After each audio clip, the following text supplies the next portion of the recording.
Hello, fellow Westorians. It is Friday.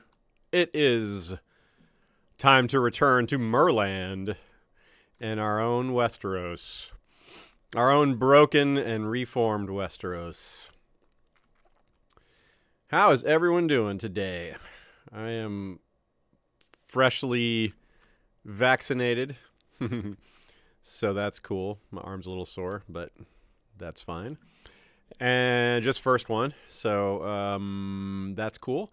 And I'm also freshly caffeinated, which is also cool. Probably, yeah, it is hot caffeine. Probably less noteworthy, but also very regular. What's everybody else drinking today on Friday? Whatever time it is over there. I think we'll have a good stream today. We have some interesting things happening. We have a warrior again. It's been a little while, not super long, but this will enable us to consider taking some territories in the south. But first things first, we have to reclaim what was lost within the north. We encountered what appeared to be some kind of bug. It looked like, well, maybe we needn't go through it all again. A lot of you saw what happened. But basically, Carhold, we had a slight disagreement with, and they just became independent for nothing. There was no fight. There was no money. There was no arrangement. It just happened, and we certainly didn't agree to that. So what stinks is that I think it came with some kind of peace arrangement as well. I don't know. I guess it's not a peace arrangement, but we have a peace arrangement with Northweald. This is the one we have a peace arrangement with Winterfell. I don't think we can just easily declare war on them. Yeah, truce breaker. We have to wait another 5 years before fighting them, which would be a big hassle if not for the fact that we could just go for Carhold in the meantime. So we have something else to do. I see that Matt Reese has asked which of them we should go for first in the chat here, but I suppose I just answered that based on the truce aspect of it. We'll fight with the one that won't cause us great dishonor, considering we need to do them both. That's that. Now, as far as other targets, I guess we can see the world will probably have changed by the time we take both of these back anyway. But we very much want this spot, Crow's Barrens. It's a crappy spot. It's not worth much at all. But it sure would be nice to have unity with our realm to connect this to that. Unfortunately, it's held by the Seastone Isles. And the Seastone Isles is, well, actually, they were a mighty power, but as I'm looking around, where's all their territory? They seem to have been usurped by one of the other kingdoms as these things go back and forth a lot. It looks like they have a chunk here in the eastern Iron Islands, mostly on Harlaw, which is powerful, but it looks like it's it's at war. They are at war with King Bertram of Castamere, although he is the aggressor. And this is Romney the Frog. He is not a young man, and he is a really good warrior, a 31 martial with a 100 personal combat at age 66. Boy, what he must have been. Yeah, he was a 120. Hero. Wow, what is that? That's a trait I don't recognize. Hero? Plus 30? To his personal combat. Interesting. What did he do to get that? I mean, to the Ironborn, he does seem like he would be a hero given all this stuff. Given how much conquering he's done and success he's had and how much skill he has at in martial matters. Not to be confused with Marshall Mathers. So who is here in the chat? I see maybe a few questions as well. I'll shout out everybody and say hello and check any questions, and then we'll get to it. Marcus Aurelius and Niels Rain and Carolina Blues and Miss Cat and Daisy Kowalski and Shiera and Fabian Kester and Lovich and Heather Hare. And who else is here? Brand Winslow. Hey, how's it going, buddy? And did I say Matt Rees already? I think so. Matt Rees as well, if I didn't. What's up, my man? And Aaron Haley. And Woke One, what's up? Yeah, we had an interesting time last episode. Our character died 11 days. Like, while we were planning the funeral for our predecessor, we died. So it was basically like double funeral time. So we have become Branthe Manderly II. And we are, as I said, we're a warrior king, although not nearly as good as that Romney the Frog guy. But hey, we're a lot younger than him. Give it time. I kind of doubt we'll ever get to 31 Marshal. But we do have the 80 personal combat, and we could improve on that. And that's nice. Hey there, Matthew Dominique says first time watching the game stream. Right on, right on. Welcome. Hey there, Smith Black as well. And we will, we need a Casus Belli to attack Carhold, which I think is odd because I don't really understand why we can't just invade them for, we have like for the standard reasons. I mean, like this one, can't we? We can't even declare war on this spot. This is like de jure territory. This is like right next to our capital. We should just be able to claim it, but no. So yeah, I don't know what's going on with all this. So we need a claim to Carhold. She is the Lady of Carhold, and we will go ahead and put our Master of Laws to work on getting that claim. Currently in Carhold. Oh, we're already doing that. Okay, very good. But our Master of Laws is not a big fan of us, so we have Dishonorable Duel, 8536, so that'll wear off in 3 years. And we're a Kinslayer, which that's too bad. But it'll set the stage for some interesting role-playing, giving ourselves a difficult trait like that to deal with.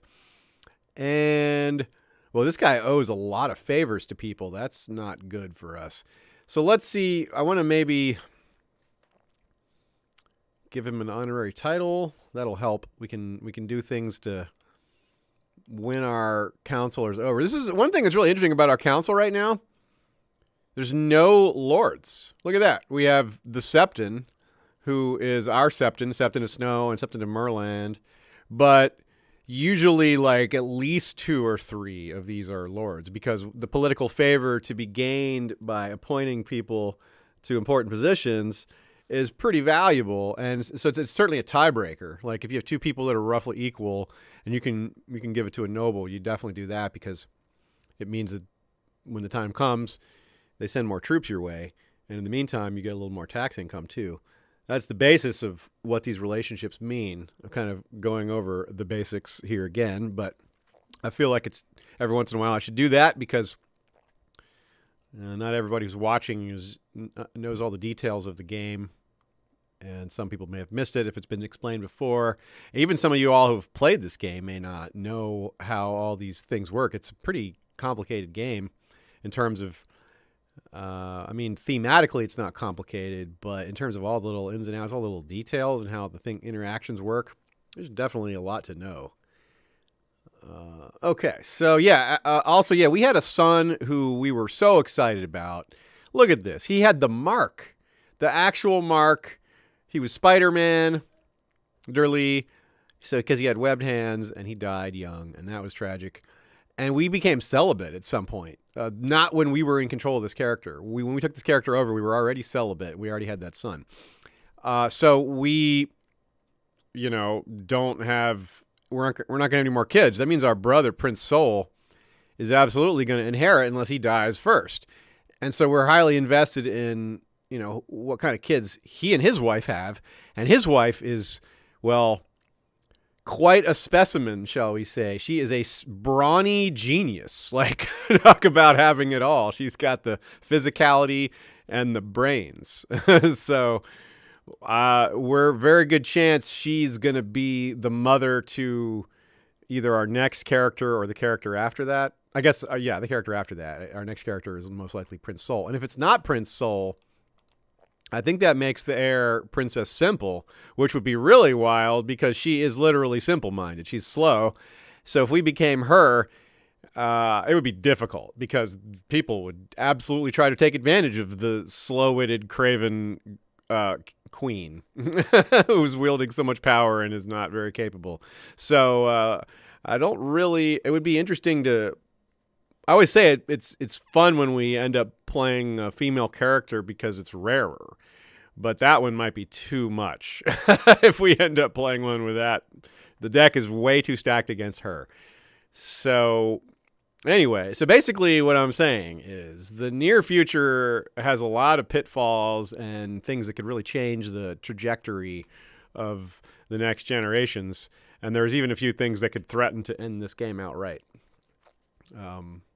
As always, the way the game ends is if you lose all your land. We could cease to be king and still have this game going. As long as we have just one little castle, one title that's land, one land-holding title, then we are still in the game. But if we lose everything, lose all our titles, all our land, then the game is just over. And that's the only way you can have the game end. Either you have no one to inherit or no lands to inherit. I.e., either you go extinct or your land holding ends.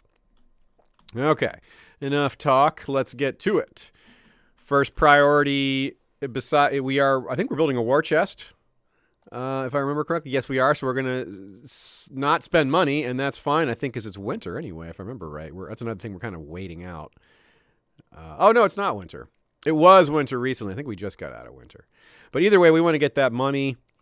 And we can't do any fighting yet anyway. We're waiting on our claim to Carhold to be recognized. Oh, here's a marriage offer. Oh, wow. Uniting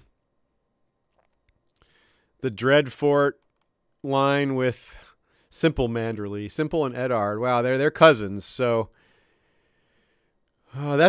they're far enough apart, and this could strengthen the dynasty. This could maybe cut off some of the negative possibilities here, although it does create new bad possibilities with incest.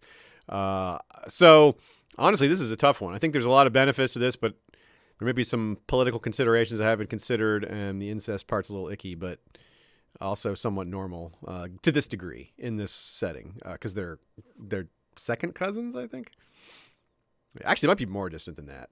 They might be even more distant than that, because this is Harmond, who is the son of Roderick, the son of it's actually even more distant than that. This branch forks way back. I think this goes back really far. Yeah, they might even be like fifth cousins. I lose track of how it works.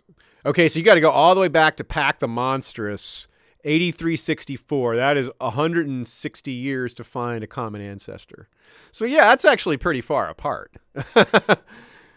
That's actually maybe even more than fifth cousin. So actually, I withdraw the incest bit. As far as this context, I think in modern times we would still call that incest, but in this context, I wouldn't. So anyway. Bunch of people saying do it over here. Okay, so also a lot of agreement there. Question from Marcus Aurelius says this would be a crazy game multiplayer. Yeah, it is pretty fun multiplayer. We've done it. We haven't done it live. That would be kind of cool if we could have a regular live multiplayer version going.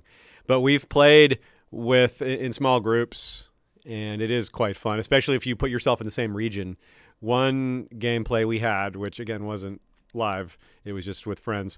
We had, if you look down here, I'll scroll downwards where you can see it. We were all in the Stormlands, and we had one group, one person playing. There was like two of us role-playing together, and then two of us playing another. Two of us were Tarth, and two of us were Estermont. And so we were both vassals to Storm's End, and so we we're competing for marriages and position with the Baratheons and things like that, which was kind of fun. And occasionally there'd be like a little intrigue, like murder or something like that. But we never had reason to go to war with each other, for example, because we were.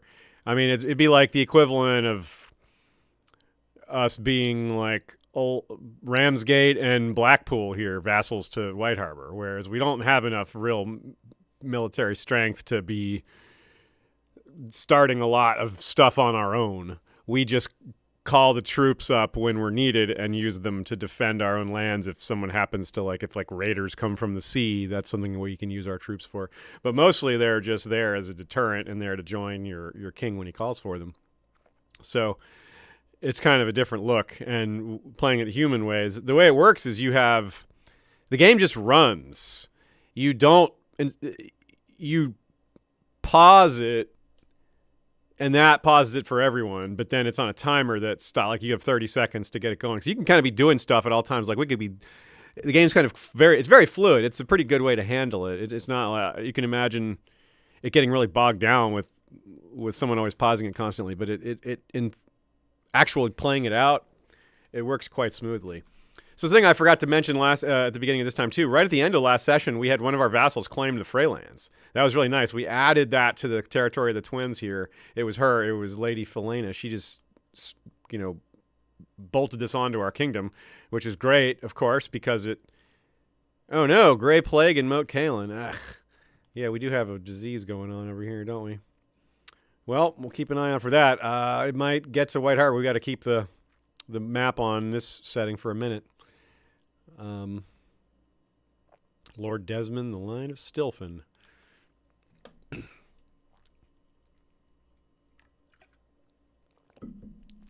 Heather Harris says, war against another real person would be so hard in this game. Yeah, it's a totally different thing. You can really...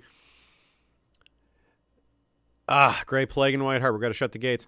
You can really predict what the computer's going to do. It's not that, it's stupid. It is somewhat stupid, but mostly it's not too stupid because it's not that hard. Unlike other AI decisions in a lot of other games, it really it's not that many things that it can miscalculate. It really just tries to not get involved in bad fights. It just tries to get its armies together and try to have more men than you when they fight. Now, there's things you can do to outthink it, obviously, but operating on those basic principles, it's not going to make too many huge mistakes. There's exceptions to that. But like I said, for the most part. However, yeah, with a human, you just don't know what, all sorts of tricks and maneuvers and creative strategies can be employed that I haven't even dreamed of because I have limited experience playing it like that. All right, I'm going to go back to the regular map since the plague's already in our territory. We have certainly had a lot of issues with that, haven't we? The plagues have really hit a lot up in the north. That's a little too real.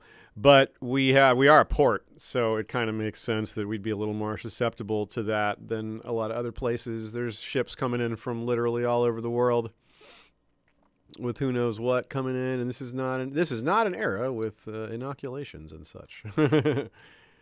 Oh yeah, there's still a dragon in our lair, or in our realm. It's at Moat Cailin, the Dragon of Moat Cailin.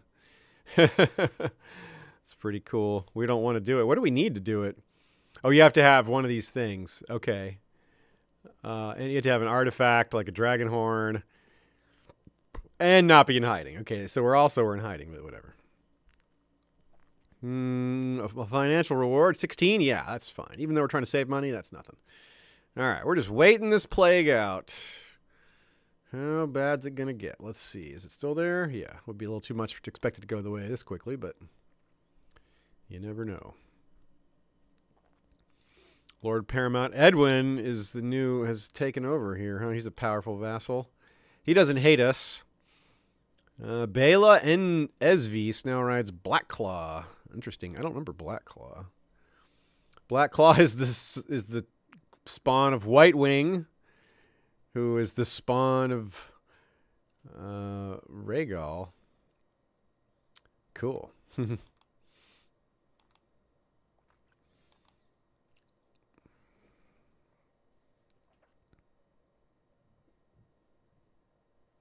Yeah, we did do the CKII 3-player. It was Joe Magician and me and Michael Bookshelf Stud, and that was good times. We kind of didn't put ourselves close enough to each other.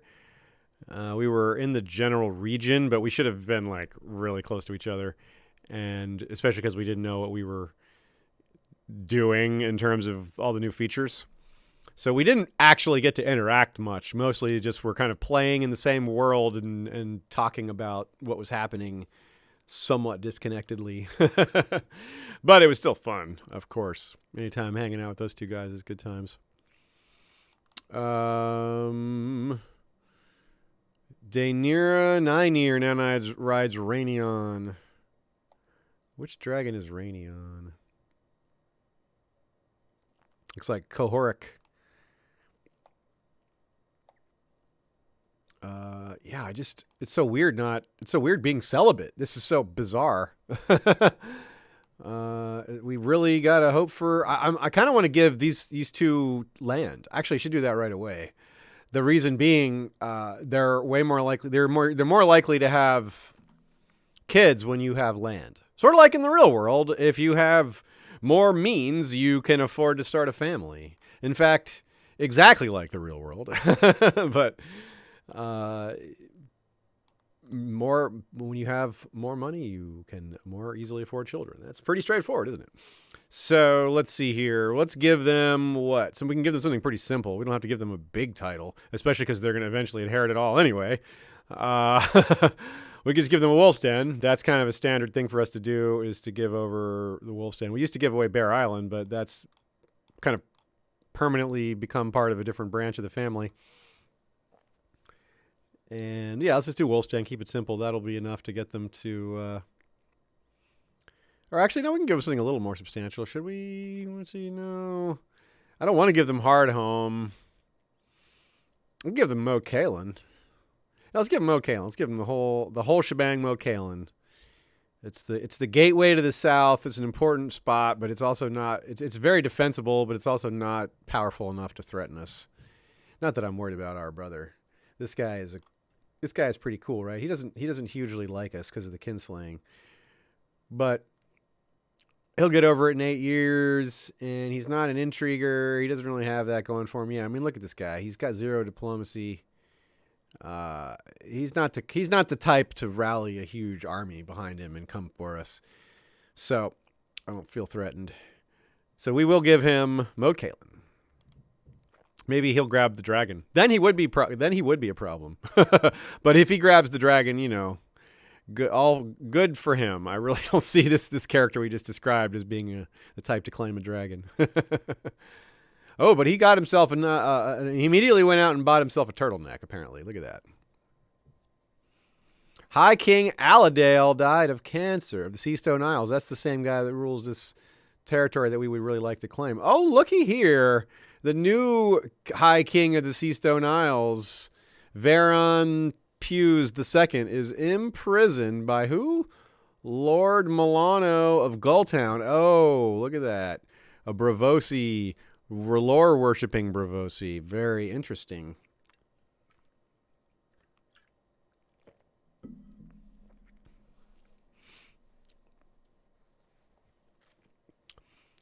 Mr. Marmarella says, can we send the daughter to a nunnery? Oh, actually, we could have. Now, however, I guess it's too late. I didn't think of that as a possibility, actually. That's an interesting... We could have sent her to the Silent Sisters. That would have been an interesting way to avoid the succession problem there. I didn't think of that. I really should have thought of that. I guess it's just that it hasn't come up before, even though it is a pretty standard thing. Like, we've seen that in Medieval and in Game of Thrones even. But... I did not think of it. So good call there. Too late now, though, as I said, because we already married her to our cousin. Usurp the title. Oh, this guy's now the king of the Seastone Isles. Just like that. No one was going to see this guy's in prison. Now we have this guy. So this Ayleswood, also a R'hllor worshiper, who's a Valeman, who has... Whoa, where did this dude... This is another one of these dudes that came as if from nowhere. His family is just kind of irrelevant. He is, he's not an existing noble. He farmed his own house, I guess. This is a real go-getter. He's an actual red priest. Oh, wow. Fire obsessed.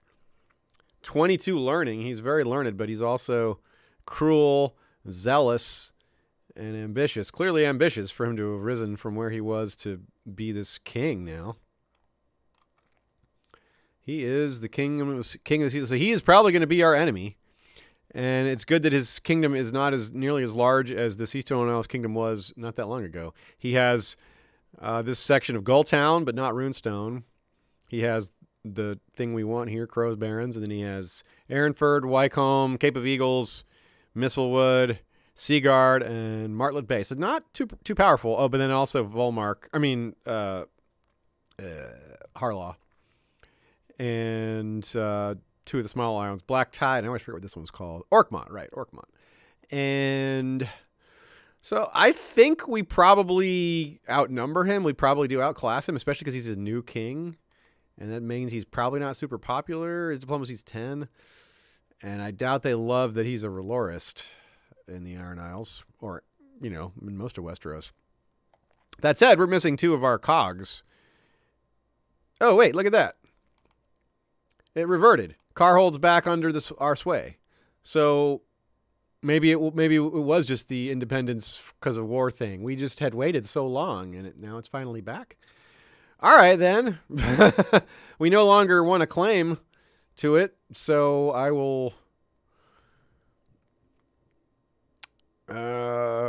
perform statecraft.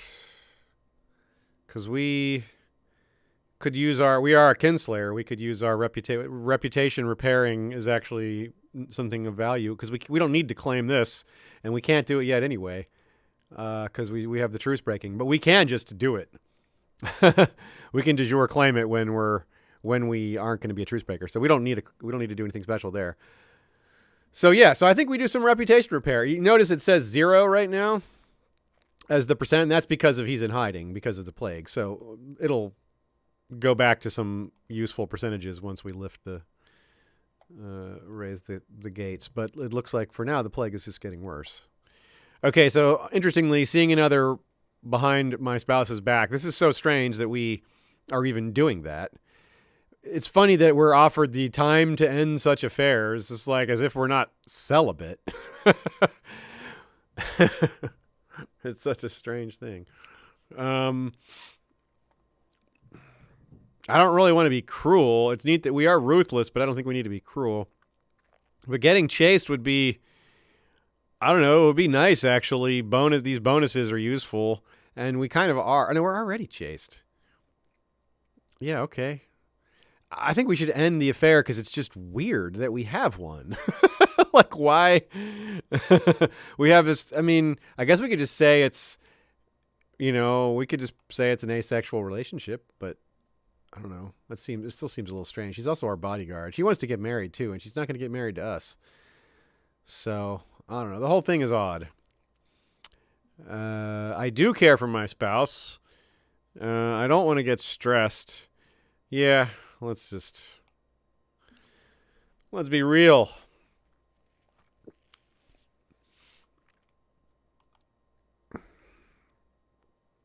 Okay, so yeah, reputation. Hopefully we can get out of this plague soon, and then it'll start working.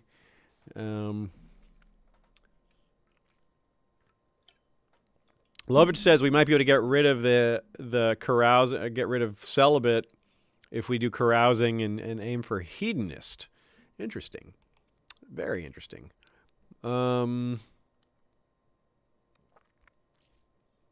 That is a possibility. Yeah, let's see what happens in the next couple of years. And I want to have war focus for fighting these guys, but it's not going to do us any good at the moment when we can't go to war for a few years. But maybe we should be considering going to war sooner. Maybe we should fight the Seastone Isles in their transitional phase. Maybe that's what I should have done. Tried to put the claim in on this spot instead. What's our war options with Michael here? Invasion of Myr / Seaguard, invasion of the Crossing, invasion of the Seastone Isles, claim the Crossing. What would that be, claim the Crossing? That would be these spots. Okay, so the Crossing would just be these two. So it would not be the Seastone Isles, but it would not be that spot. These are just claiming them in different people's names. So it's the same territory. So either way, it's always going to be the Crossing. We just have all these different options on who. Invasion of Windwater, Seastone Isles. We could make it our once-in-a-lifetime invasion kind of thing. I I'm not excited about acquiring their southern possessions that are so far from our ability to hold them. Like, it would be really difficult to hold Gulltown. It's super nice to have it. We'd probably lose it, but it sure would embroil us with a lot of other conflicts. Yes. Well, and what is it? What's the cost for us? Only costs it costs nothing. It's just our once in a lifetime. So we could either go for the whole shebang, which I'm not excited for because of what I just said. Invasion of Wendwater, which is which is Wendwater? Just that part? Yeah, we don't want that.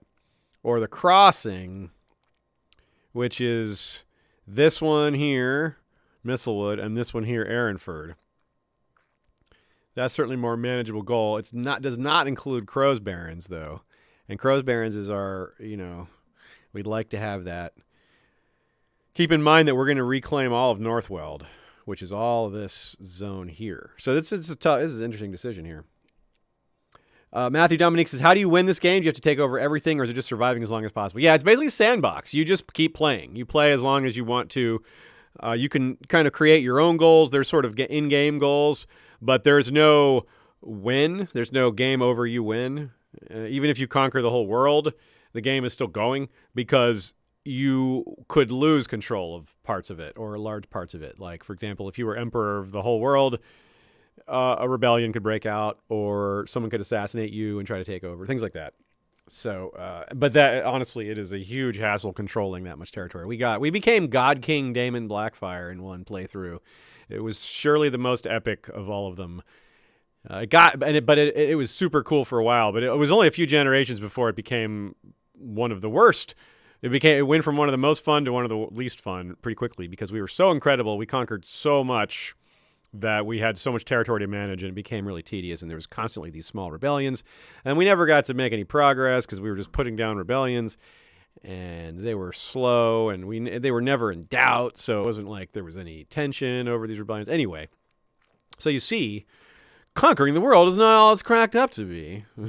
So we will fabricate a claim to Crow's Barrens. Here's the problem with fabricating a claim to Crow's Barrens. We can do that, no problem, if we wait 6 months and move our master laws to do that, because we've already gave them a job and we can't change it for 6 months. No big deal. 6 months is nothing in this game.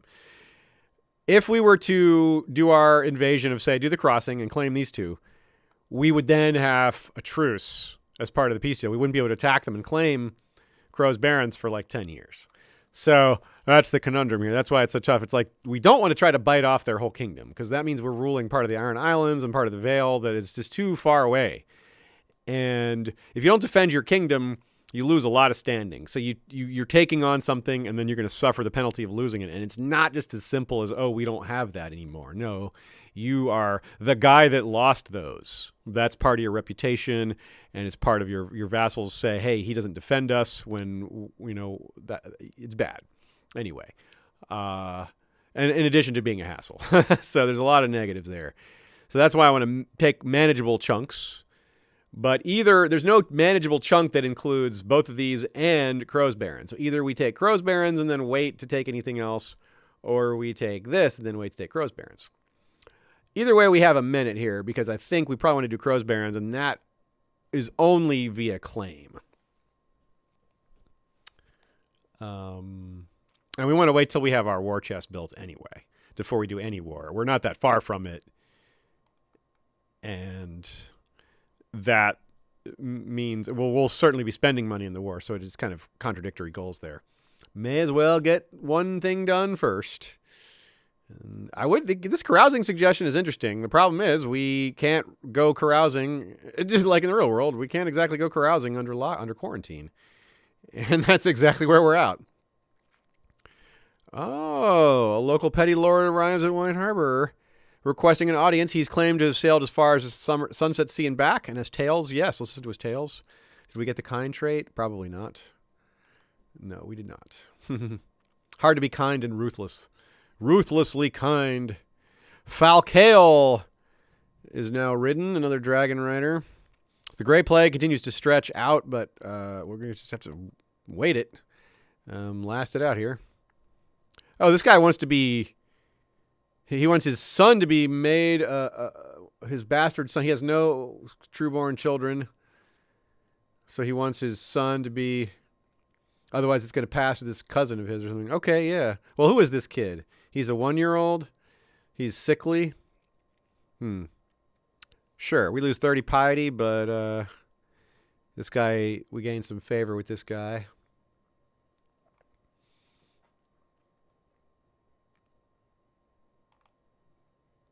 So this guy, I wonder how popular this guy is with his new subjects, because he's going to be our target here. I kind of doubt he's super popular. I mean, his diplomacy's okay, but he's cruel. That's a big negative. And like I said, the Relorism is a negative. So yeah, I don't know. I don't think this guy. I think gregarious. That helps. Patient is useful as well, but Freya Jast has been exiled. Interesting. Exiling an 8-year-old girl. That's interesting. Wonder why he did that. I don't see why this should... Yeah, indeed. I don't see why this concerns me or banking stuff. It's got nothing to do with me. What's this? A message about what? Alliance. King Bertrand of Castamere wants to form an alliance. An alliance with Castamere. Okay, well, what is... I'm somewhat interested in an alliance with Castamere, but also not, because I don't want to be embroiled in southern affairs. I think they would do more for them than for us. He is our cousin. Like, how are we related? Oh, his grandfather is Branthe the Eagle, so we have the same grandfather. Oh wow, that's pretty closely related. He has a pet rat? Whoa, this is a pretty cool cousin. But he's paranoid. No wonder he has the pet rat. It warns him of danger. Anders Graham asks, is there any new info on the Song of Ice and Fire mod for CK3? I don't think so. I honestly haven't been keeping up with it. I just kind of assumed I would hear about it when it was done. And I haven't heard about it. But so there may be updates that I've missed out on. All I know is that I can be reasonably sure it's not done yet, and we wouldn't have expected it to be done by now anyway. But I wouldn't be surprised if, they've gotten some really strong progress in. But again, total guess. So I think I will not get in this alliance. What do y'all think, large council? Yeah, Shiera Seastar, we just got Carhold back. It was just a delayed returning. They were delayed, separated from because of the Civil War, even though they were not at war with anyone for quite a while there. Maybe if it was a bug, which was my first theory, then it the bug kind of worked itself out. There was some sort of error correction. I don't know. I'm totally guessing, and they maybe not be very good guesses. So, in any case, we got him back without a fight. That's great, because that means we can... subjugating them would have made them hate us a lot more, even though, honestly, they may not be able to hate us a lot more. The heir is this Harmon Stark guy, and he also isn't a big fan of us, but maybe we could... Wow, he's a pretty good general. Oh, he's on a quest. He's doing an overseas tour. And they've got this Donald Stark, who's his son, and he is kind of nondescript, but only 3 so far. So no thanks to that. Back on here. Let's get through. Let's do a claim to Seastone Isles, and then we'll do an invasion. We'll use our one-time invasion a little later in life when we're maybe at our peak. We want to use it carefully, and I know I've probably been too cautious with it in the past because I know I've wasted it a few times. But we are a pretty good looking warrior king here, and we're just getting started. We want to make sure we want to at least have a lot more armies that are beck and call when we make our move. Order him to stand down, and probably nothing will happen. Yep. Okay, again, I need to check in with the plague. How's it doing? Oh, it's starting to fade. It's faded from the west. That's really good. I mean, it's also faded from Mokalan. Speaking of Mokalan, need to check in with our brother, his wife. Really more interested in whether she's pregnant or not. Nope. Okay.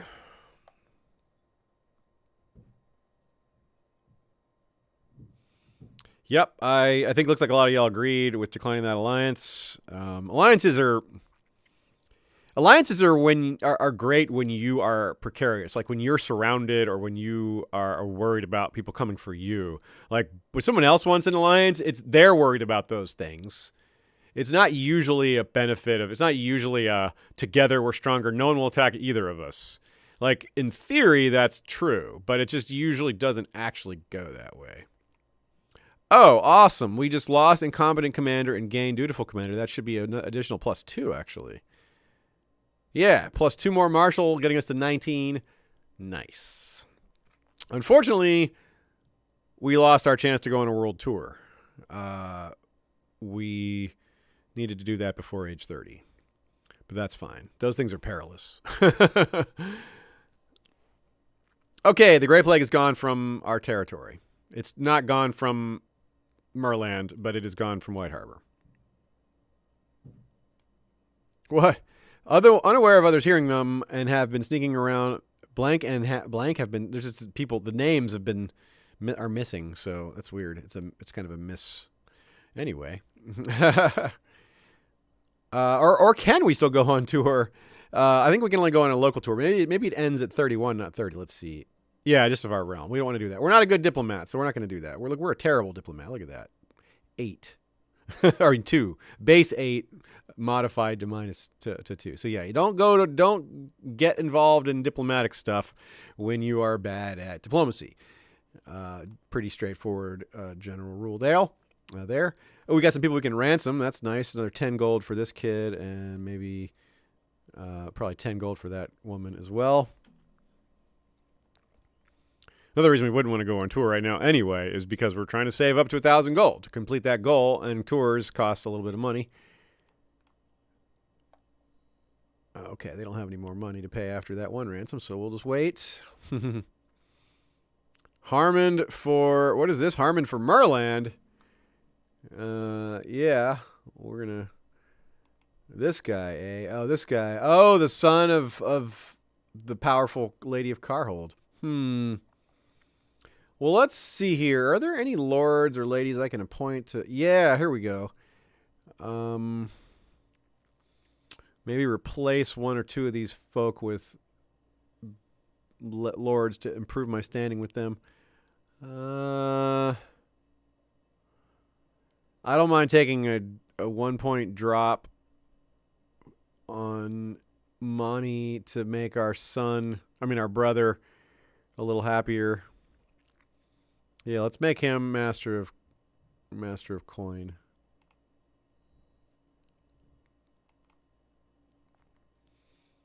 And I don't think we're going to switch anyone else out. These are all so talented. None of these other lords are good enough to take these jobs. But we do have the minor titles. Ooh, we have a few bodyguard spots open. We need to fill those. Ooh, commander is really good. Oh, he hates us. Jeez. We definitely don't want him being our bodyguard. Who doesn't hate us? That would be a good way to start. Okay, no one. Everyone hates us. So it's more about who hates us the least. Alessa. Okay, Alessa doesn't hate us too much, and if she wants to get married, so if we find her a nice husband, she'll hate us even less. So that'll be good. But we got to wait out a few of these things to become less hated. Some of these events that cause us to be hated will eventually wear off, and that will help. But we don't have a lot of great candidates here in the meantime for bodyguard. I think I might leave one of these spots open because, yeah, I'm going to leave one of them open for now. But we need to give someone the High Almoner title. How about Edwin Holt? We can almost get into the positives on that guy. Paramount Knight. How about, yeah, sure, Harmond, our cousin, the one we're a little wary of, but hasn't actually done anything. King's Justice. Oh, Court Tutor. Yeah, King's Justice should be, maybe Hellman. No, he's not a very good... someone who's actually somewhat sure strike here. Mine is 135. That is not very good. Ferris Brimline. Do you want that post? The Executioner, Ryan Weber? I'll give it to this guy. We don't have any commanders assigned, basically, at this point. Oh, wow, yeah, Corinna, the Valyrian. She's awesome. Unfortunately, she's dying. But we will honor her in the meantime. Couple other commanders to get in there. This is not super important right now since we don't actually have... War is not imminent, but it will be. It's always somewhat imminent, right?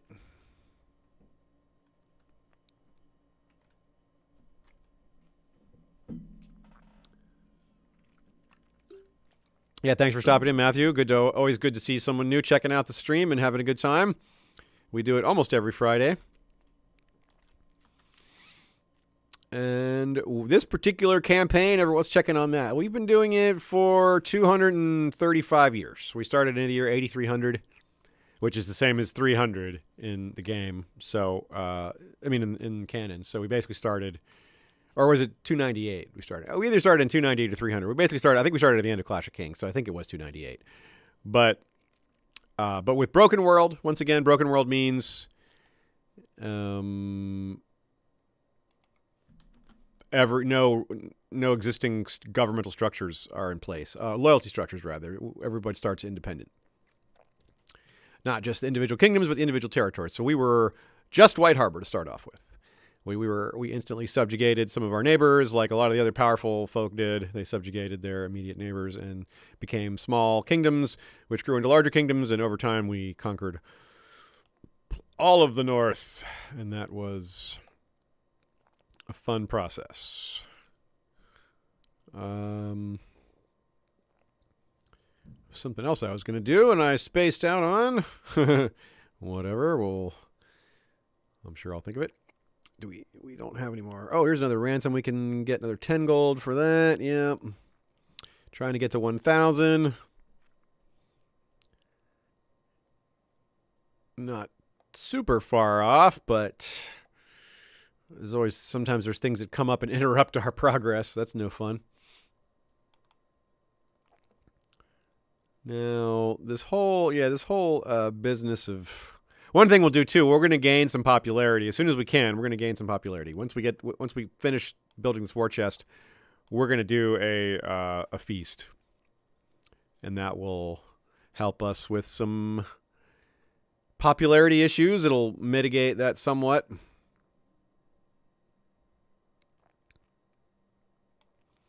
Wait, excuse me?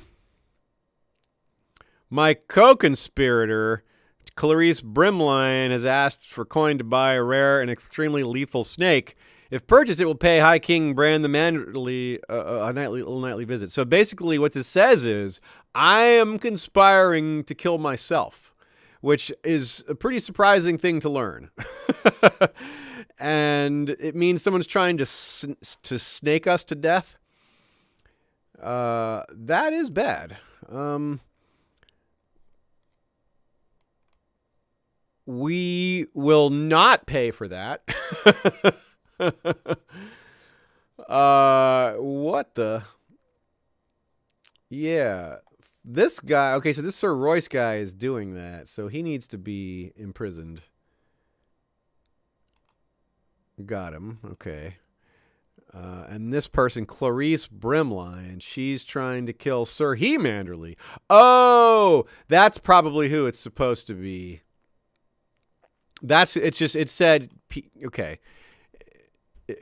I think the message is wrong. She's trying to kill him, not me. Or he, not me. But I'm not trying to help with that. Y'all can take care of that on your own. Either way, I'm saying no to that. But I'm a little less worried about it being aimed at me now. I think, yeah. Oh no, Ivana.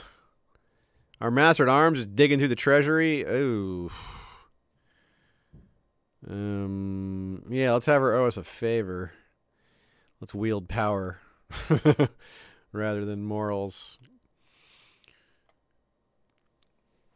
Royce Manderly complaining about his dark cell in the dungeon. Yeah, let him. We will be merciful because I don't want more kinslaying on my hands. But can we send him to the wall? We can we? I think we can now. We couldn't send people to the wall for a while because they were... the wall was not in control of... We weren't... The Night's Watch was ruled by the free folk. No, I can't do that either. So, I could ransom him. But only for 10? That's weak. I'd rather... He's worth... He'll cost us more than 10 by being free, so we'll leave him. We're up to 876, so we're getting real close. Edmund the Purple fighting against here. We got people fighting within our own realm. We don't care. Who else can we righteously imprison here for what reason? Rodwell, what's he doing? I don't see his plotting. What about this guy? She is... What is she doing? What's she plotting against us? Oh, is she trying to plot to make... Of course, she is the one trying to plot to help crown her son, isn't she? Incite... This guy's trying to incite King Harmon to revolt. You stop that. Lord Roderick Serwyn trying to incite a powerful vassal to revolt. Can I just execute him? No, that would be tyranny. I have to call him for trial. I could exile him. That would be tyrannical too. Well, dang it. What about ransom? How much? 70. He doesn't have the money yet, but that might be what we do. Obligate. What is she going to do? Oubliette, sir. That's what you get. Since we're not going to execute you, but we can do the next best thing. Ah, good. She promises not to conspire. She's an important one to keep out. The Carhold is staying out. Oh, good. Faith of the Seven, Acorn Grove. We still have another 3 years, by the way, before we can attack Northweald. So we're still waiting on that, in case anyone was wondering. Oh, no. It did happen. Wow. Simple the simple. She is simple the simple. If our character dies, we will be her, and that's not good. That is not good at all. I don't suppose he died dueling? Ugh. And she is widowed and depressed about it. Who did he fight? He fought this woman. And she's horrible at fighting. She's a -25 combat. She's a hunchback. He lost to her? That is strange. I guess I can kind of understand why he thought he would win, maybe, but he wasn't much of a warrior. This is not good. This is very ungood. We've had a lot of tragedies in our family. I don't know if we can send her to the Silent Sisters now because she's married. Yeah, we might need to investigate her legitimacy, and I don't know how we do. She's our sister, but we can say it. Yeah, we got to do something. Well, okay, I got to think about how this works though, because right now,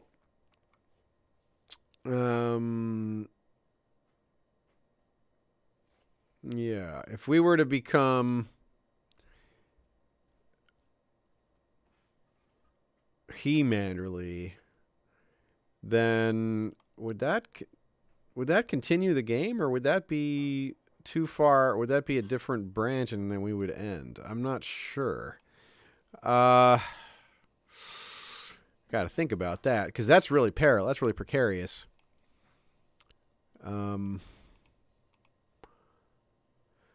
If we let Simple inherit, then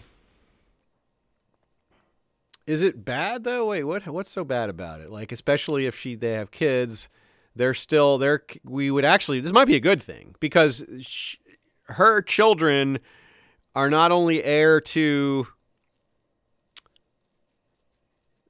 her titles, but they'd be heir to his titles, and he's Eddard Manderly is the son of. Oh no, he's not the heir to anything. Okay, let's see here. Harmond of the Dreadfort. Yeah, no, he's not the heir to anything. So I guess it's not so bad if she inherits. Yeah, it's fine. We don't lose anything. I think it might be really bad if she doesn't, because I think it goes to a cousin, and I'm not sure what happens there. I think going to a cousin is the same as it ending, because it has to be in our line. I think a brother and sister is okay. I forget some of the nuance of the game conditions of ending, what counts as still part of your family. I'd rather not test it. I'd rather not be like, oops, game over. So and it might be interesting to be Princess Simple the Simple.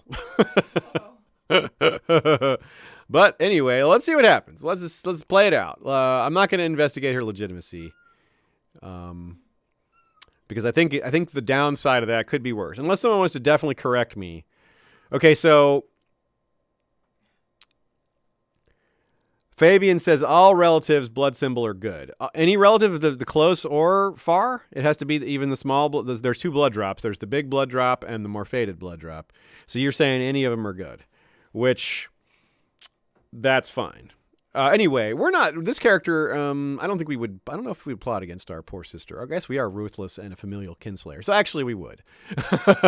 But do we care to though? Are we concerned? We probably aren't concerned. After all, we're the same guy that went celibate when we're the High King. That's extremely abnormal. This is a person that doesn't seem to care much for what happens after his own death. It's kind of the vibe I get. Maybe he will grow. Maybe he'll grow to care about it. That's the kind of, people can change, and if we're trying to role play, we're trying to be like a human. But this guy's a little selfish, I think. A little selfish and a little immune to public opinion. He doesn't really think too much about it, and ruthless on top of that. So yeah, a lot of people backing up what Fabian is saying about the succession, and Lovich is saying, yeah, it might be a challenge to play simple. So yeah, I agree with that. I think it could be, she may have kids. We'll see what happens too, because she could have kids, and if she has like an interesting child, that would be even more incentive. We need a Lord Treasurer. How about, yeah, we'll go with Donald here. He's not terrible, and that we really do need to continue to add. Oh no, this guy. Let's go with Edwin. He's much more powerful and the same skill level. He wants to be Master at Arms, but that's not going to happen right now. Okay. Well, there's been a lot of early deaths lately in the dynasty, but not of us, except for when we died 10 days after becoming king. But lots of Manderleys of this generation dying prematurely. And we have had a lot of difficulty establishing a direct line. Okay, sure, I'm happy to talk to her about me. Yes, that's as we were just saying, we like to talk about ourselves. We are 20 gold away from our goal. 19 gold away from our goal. 14 gold away from our goal.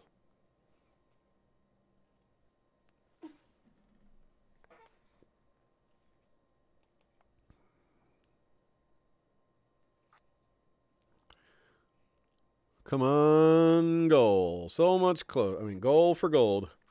So close now.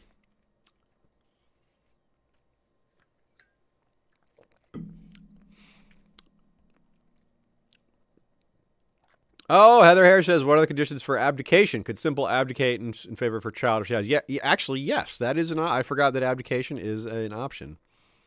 So yeah, that is a possibility. We will indeed ride north at dawn.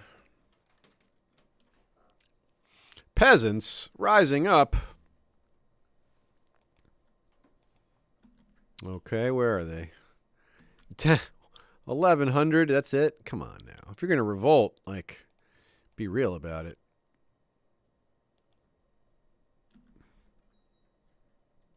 Well, I guess they are in Moat Cailin. That's a little more difficult to invade. We'll bring up a few more men to help them out then.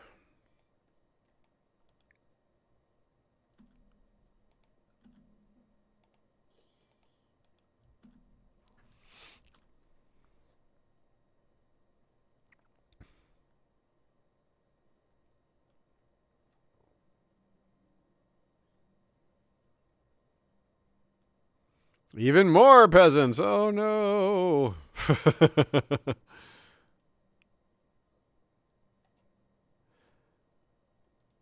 Oh, we got to give someone a reward when we're 2 gold away.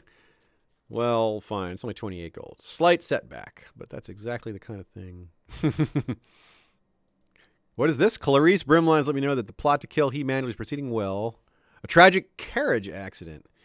Why is she informing us of this? We're not involved in this plot. But still, we hate that guy, so sure, go ahead, kill him.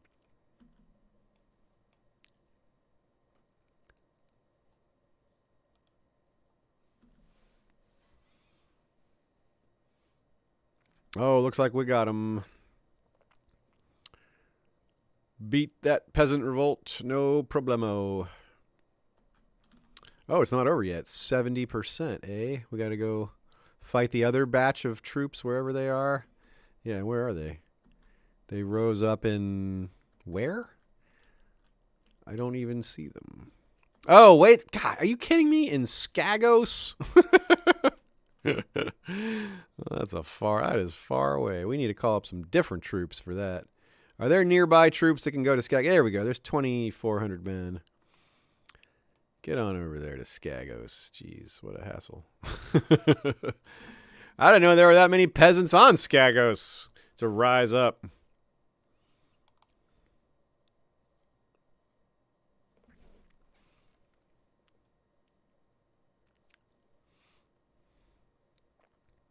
Okay. Close. Shut these troops down. Don't need them anymore. It's in the hands of these farther northern troops. As we creep back towards our goal, 987.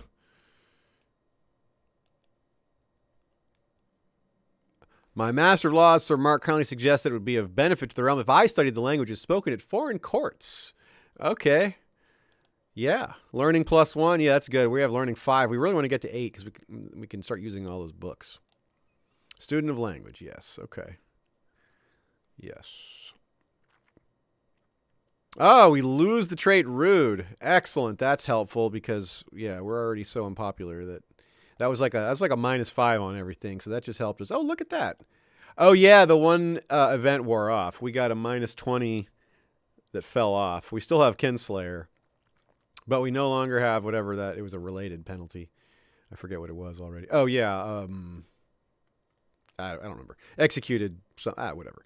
So that helped a lot. So we have a lot of green now, where it was all red. So that's really good. We are a lot safer from plotting now. It'll be a lot harder to find disgruntled folk, given so many people are happy with us, or at least... not angry with us. So that's a pretty huge turnaround. Liana here, who is this? Or Lena of the Neck. Fabricate a claim on the kingdom.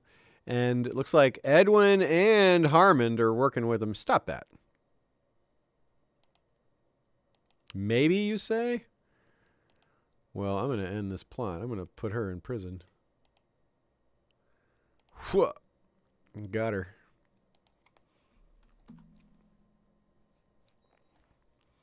Corinna Malnebian rides Viserion. Wow, Viserion. Oh, wait. That's our dragon. Corinna Malnebian. So we have a dragon rider at our court again. Oh, boy. I am very happy that it's a woman. not a man, because the last time it was a man, he tried to claim our throne. So I don't, so I think like the sexism here will work for us, that she has less ability to claim our titles, our land, but she could be an incredible fighter for us because she's already one of our generals. So that's awesome. She's a general, and maybe we should make her one of our bodyguards. Yeah, let's make her our bodyguard. We have a Dragon Rider bodyguard. Woot! Now that's new.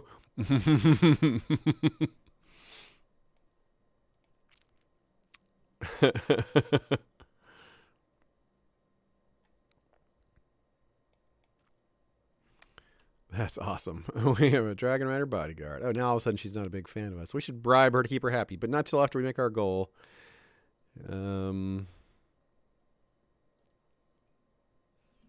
Yeah. Cool. They're backing down on that plot. That's good. Let's get to 997. Come on. There we go. We ended that war. Well, we weren't even looking.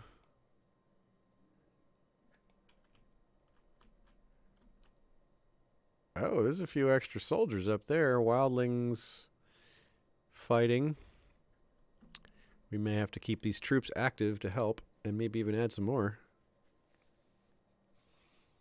Henley, you can rot. Yeah.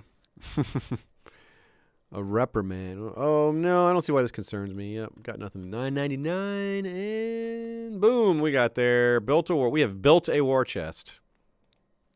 Not to be confused with a war closet or a war back. Well, what do we do now? We have a new ambition. What are our choices? Valyrian Steel, Adopt a Lifestyle, Exalted, or Paragon of Virtue. Paragon of Virtue is, I think, right out, given all the things that are stacked against us and the kind of the attitude and character that we are. Adopt a Lifestyle, entirely possible. Dane Valyrian Steel, very interesting. A bit risky given the state of affairs, but I'm up for it. What does the large council say? What do you all watching at the moment say? Give me your votes. Valyrian Steel. I think there's three choices here because I'm not going to do Paragon. Exalted, Adopt a Lifestyle, or Valyrian Steel. Wardrobe, says Aaron Halley. That's a good idea. We are not at war with anyone. Wait. Oh yeah, we're just at war with this free folk ruler up here. This free folk revolt that we're joining the Night's Watch War. I see 2 votes for Valyrian Steel so far. 1 vote for Exalted. Yeah, War Armoire, War Ottoman, War Storage Facility, War U-Haul.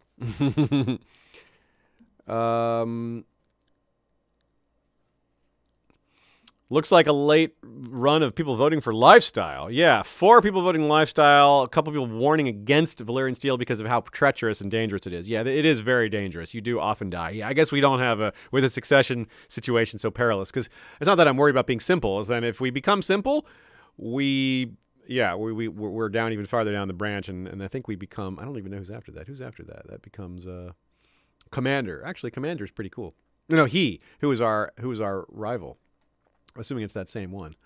There might be multiple he's. Anyway, Richard Tabor says, War Ensembles, yes. That's a Slayer reference, isn't it? Okay, so let's do Lifestyle. Either way, that's the vote. So I said I'd go by vote, and you guys are going that. This is also the shortest term of these. Lifestyle, we could have Lifestyle. Sometimes it takes a while, but sometimes it's really quick. So we might just be back to our choice here really quickly. Let's see. Faith of the Seven Revolt against Veron II of the Seastone Isles. Oh, very interesting. Wait, Veron II of the Seastone Isles. Oh, Veron, not Mikkel of the Seastone Isles. Okay. Well, one is the vassal to the other. I was going to say we can invade the child, but that's not the one. He's vassal to King Michael of the Seastone Isles. Master Warwick of King's Course. Yeah, we will obligate him. Viserion the Bloody has arrived at our court. Yeah, Viserion is at our court. 237-year-old dragon. Crazed. Okay, maybe I shouldn't have signed up for a dragon at our court if I'd known the dragon was crazed. So, Viserion has 3 children, direct children. 2 of them died. One was Rhaal, killed by Aeron, an epic dragon duel only 27 years ago. That's not that long ago in dragon time. Then there was Castax, who died from a severe maiming, which was probably from fighting a dragon also. That was a lot longer. That was almost 100 years ago. That was 86 years ago. And then we have Chalfire, who is still alive and is 200 years old. So that was definitely the first child of Viserion. And Chalfire is where exactly? Chalfire is the liege of Priest Yao of Tokelarth, all the way, Minister of Ceremonies in Tokelarth. At court in Tokelarth. Okay. But Chalfire has 4 descendants too, but 3 of them are dead. One of them is Demagon. The one that's alive is Demagon. Demagon is only 3 years old and is also at court in Tokelarth. The other 3 were Gloombringer, killed by severe maiming 59 years ago. Rhaegal killed this dragon Glimmer well over 100 years ago. Oh, no, not over 100 years ago. 97 years ago. And Caranax killed at age 3 by Drogon. Whoa, Drogon, what are you doing picking on a 3-year-old? Bad Drogon. That was a long time ago. That was 136 years ago. Okay. And there's some dragon history for you, a.k.a. dragon lore.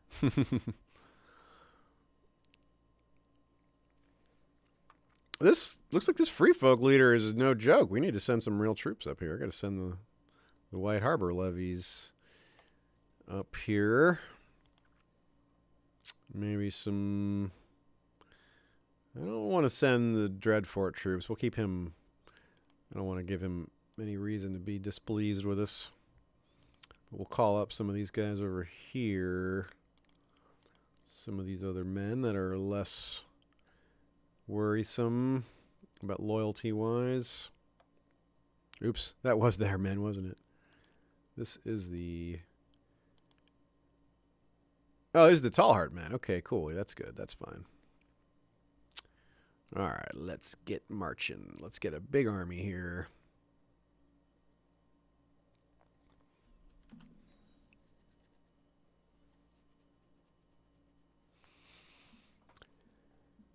Yeah, as far as our kingdom situation, we're very good shape. Nothing's really threatening us. We're solid. But yes, for dynasty wise, yeah, it's weird.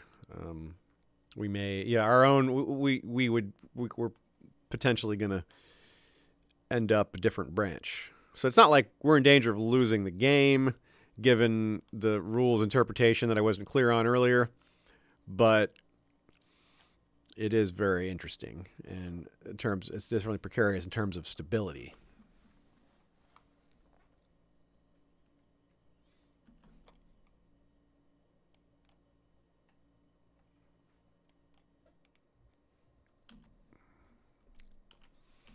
Looks like we're about to get into a fight here with some free folk. What's this? We've got a child that needs education. Rocket Manderly. He's a Rocket Manderly, but he's only 6. Give him that duty education.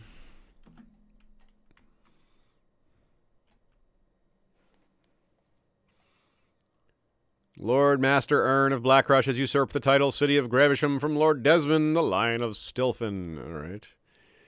Not exactly big news for us.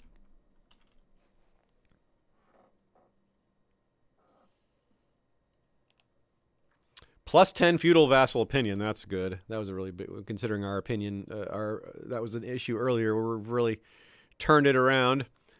What? By calling in a favor, Sir Mark has forced you to start a vote on the tax-shifted burgher obligations law. I didn't know this guy had a favor on us, but okay. That's too bad. We started a vote on tax-shifted burgher obligations. I guess we're going to end up lowering taxes probably. That's probably why he made us do that.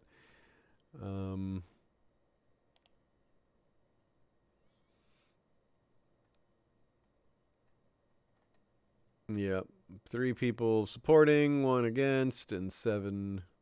Yeah, we're against it. So, cause, yeah, that's too bad, but not a big deal, certainly.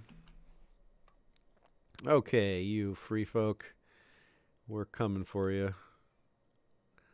We need to give a few. Give some commander. Oh yeah, we got our dragon rider in command of this army. We'll put her on the let's put her on the wing. Let's see what happens. Oh, Royce Manderly wants to fight. Yeah, trial by combat. Who's going to fight for us? I would like to do it myself, but that would make me double Kinslayer, and the risk is not necessary. Even though it's not that risky, we're a lot better at fighting than him. Still, who do we got? We got Commanderly, who's a pretty good fighter, much better, but that still be a kinslaying situation, so let's not do that. Edwin of Last Hearth, interesting. We could put Lord Umber up there. Lord Umber kind of likes us. I don't think I would want to lose him, but this guy, Harold Snow, is kind of a nobody. He's not very good, though.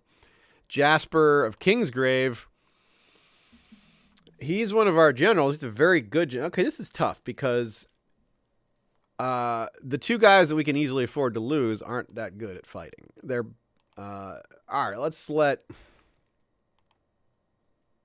Commanderly do it. If he ends up a Kinslayer, that's his problem.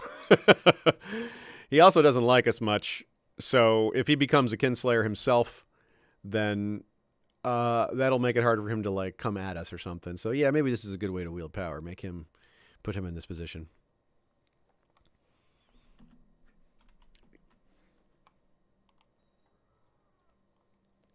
Got him.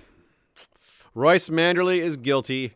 Oh, I guess it wasn't a fight against him. I didn't realize he had a champion. Okay, so, oh no, it was. Okay, he did have a champion, but the champion was also a Manderly. Okay, then. It was Darren Manderly, and who is that? Well, let's look at the Manderly tree. Here he is, Darren. He was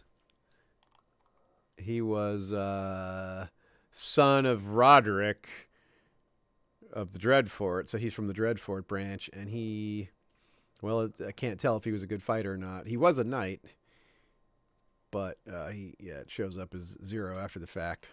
Anyway, he wasn't as good as Commanderly, apparently. All right, well, that's very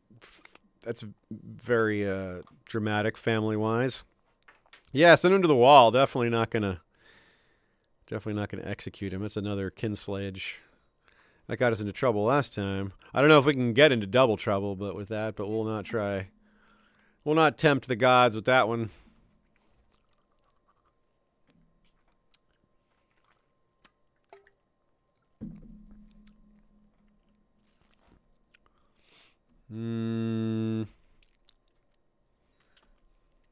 Yep. Okay, so it's 85-37. We're pretty close to being able to go after Northweld.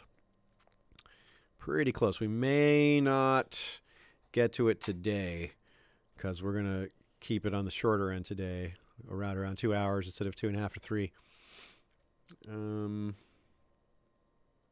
I will give him some cash. We have a lot of money. I should not be sitting here with all this money, by the way. Let's put some of it into action right now. It's not winter, so we should be buying some sort of upgrade at our castle. Probably one of these big ones. We could get some stables, which gives us 75 new cavalry, including 20 knights. Heavy cavalry in this context means knights. It wouldn't necessarily if we were a different northern spot, but we are White Harbor. Steward's Tower, 400 heavy infantry with 20% garrison size. This is a lot of beef behind that one. Either way, that's really good. And we're going to end up doing them both. And the militia training ground gives us a bunch more archers. As far as attacking and invading, I think the heavy infantry is those are shock troops.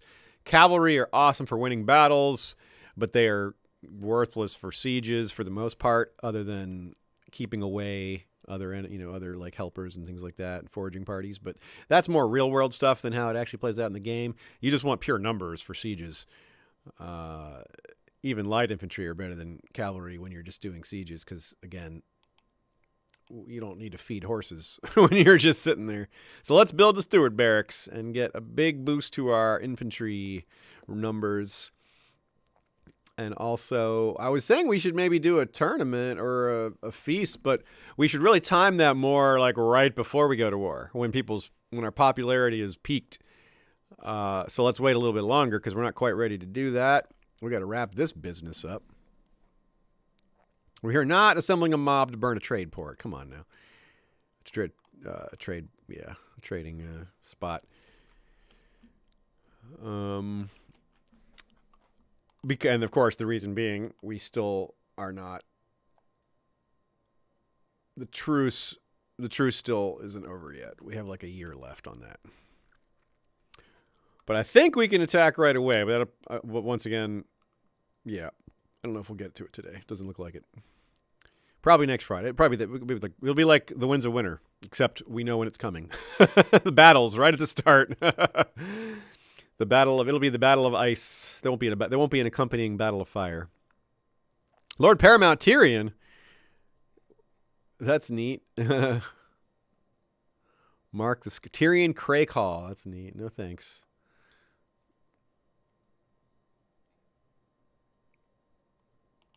This guy is evasive, this dude. Approve the institution of tax shifted burger obligations law. So I guess our tax revenue is going to drop a little bit. Oh, well, it's hard to tell when we're at war now at the moment anyway, but we shall see.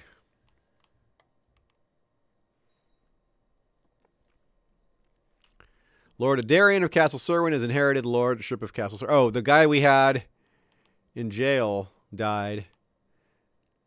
In our dungeons, yeah. Oh, that's credited to us, huh? We get credit for his death, do we? That counts as one of our kills? Yes, it does. Okay. We have a lot of kills, don't we? Maegorn the Handsome, Lady Johnsella the Kinslayer, Lord Adarian of Castle Serwyn, Lord Andrew of the Neck, Master Medric of King's Course, Elston Blackwood, Lyra, Gormund Pikefrost, Lady Dacey of Fleischer's Keep, Bowen, Byam, Henley, and Lord Roderick of Castle Serwyn. We've killed 2 Lord Kerwins, or Serwyns, whatever the proper pronunciation is. Sir Jasper slew Dalla of... Oh, no, captured Dalla of Tarhor, a free folk leader. Dalla of Tarhor. Yeah, let her rot. Yeah, we're going to do that. Can we exile? Oh, ransom? Can we really do that? No, we're not going to ransom free folk. We will execute them, though. Free folk raiders get sent to the block. Yes, we will do it ourselves.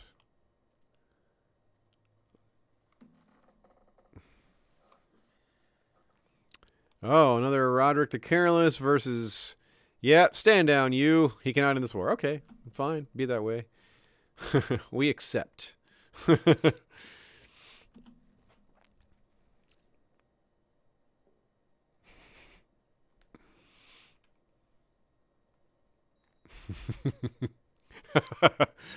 You like that quote, huh? Richard Taylor quotes my line about it's like the winds of winter, but we know when it's coming. Yep. Speaking of, we have Game of Owns this Sunday for Valar Rereadus. It's the Barristan 1 chapter. We have Barristan 1 and 2, and Barristan 2 will be Jim McGeehan as a guest. Unfortunately, Barristan 2 is not the full chapter. It is a synopsis. However, that said, it's a very well summarized chapter. We have a good description of the action, unlike some of the other chapter summaries, which are kind of scant. This one it's probably the strongest of the chapter summaries, whereas most of the TWOW chapters we're doing are fully released or fully read and fully transcribed, or fully transcribed. So that's excellent. Also, by the way, if y'all haven't caught it, we have released the audio of our Winds of Winter chapter project, the first one, Victorian. A bunch of different people in the community got together to do that. It's just something we did for fun, although it was a lot of work. And by a lot of different people. And you can find it on our Patreon. It's free. You don't have to join Patreon or sign up for anything. It's just where we posted it. And yeah, check it out. It's also posted in our Facebook and in our Discord. So, yeah. This guy needs to be executed. Dran Crow Killer. Oh, we can send him to the wall. Okay, that sounds good. Let's do that. No, I want to... Yeah. Okay. Oh, what is this? The wild dragon Chalfire is known to attack smaller dragons, and it has been reported that he recently emerged from his lair near Tokelar to attack his cousin Blackfire. There was a dragon called Blackfire, and he killed it. Oh, well. A fertile, nimble, crazed, wroth, affectionate dragon named Blackfire. What do they have going on over there in Tokelarth with all these dragons and dragon fights? Where is Tokelarth? It looks like it's in Yee. Yeah, oh yeah, it appears, yes, it is in Yee. Prince Suwin's son, or Suwi's son, the turbulent river dragon, is Prince of Karth, heir to the city of Karth. So, and I think that's controlled, I think either Karth or the, that area is ruled by one. No, it's not anymore. It's been separate. Okay, so it's not Yee, but it is ruled by Yeetish ancestry folk, looks like. Okay, another alliance here. Whoa, zooming quickly. What is this? Who are these people? Oh, these are the people fighting in the Seastone War here, isn't it? Sept and Joes. Oh yeah, Faith of the Seven uprising down here that we have nothing to do with, but is in lands that are of interest to us. Yes. Okay, Leanna Blackwood wants to fight. I will select someone again. Who's she got going? I guess Manderly is probably the one to go with again. Yeah. He's improved his combat since last time. He's now an 80. He was a 75. Well, do it. Who are you going to fight? Who's the opponent? Whoever it was, Harlan Blackwood was the foe. Harlan Blackwood is dead. Harlan Blackwood was only 17. And that's it for him.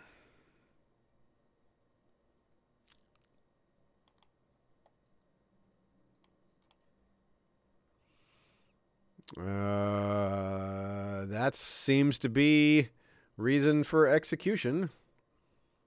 Her 1-year-old son is going to be Lord Blackwood. Well, the Blackwoods have been quite a problem in the time of in this game. They have been they've been part of a lot of rebellions, and I don't know, they've just been real pesky. So I mean, having a 1-year-old Lord will keep them certainly from doing anything to us.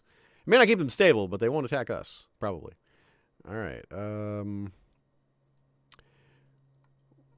Execute, or she's only 18. We'll just go with exile.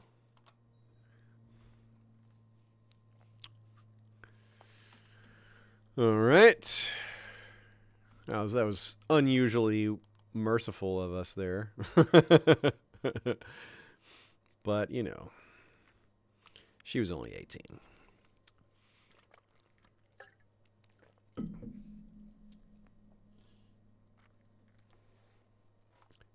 Marcus really says, it would be fun to try to take over Essos. Yeah, we did do it in our Blackfire playthrough. Our Daemon Blackfire not only took all of Westeros, but lived long enough to take huge amounts of Essos. Oh no, we have unusual fatigue. We have a nickname? When did we become Bran the Black? Bran the Black. Bran the Black the Second. That's not good. Fatigue. Oh, it's the flu. Okay, well, that's no joke, but at least it's something that could go. He made a sprint? That's weird. You ever heard of that prescription for the flu? Sprinting? That's some balancing your bodily humors type prescriptions, which is in fact exactly what it said. Oh, good. A thieves guild has been eradicated in Moat Cailin. Hey, Nicole, anime lover Nicole. Good to see you. It has been a while, hasn't it? Oh, there's our flu getting us good here. We lost the trait fatigue and instead got the trait flu. That's worse. All right, Master Leo is going to come treat us. See what happens. Ill treatment. Uh-oh. Well, that's not good. Walder of Barrowlands, threaten him. We're a threatening kind of guy. You are forgiven. Okay.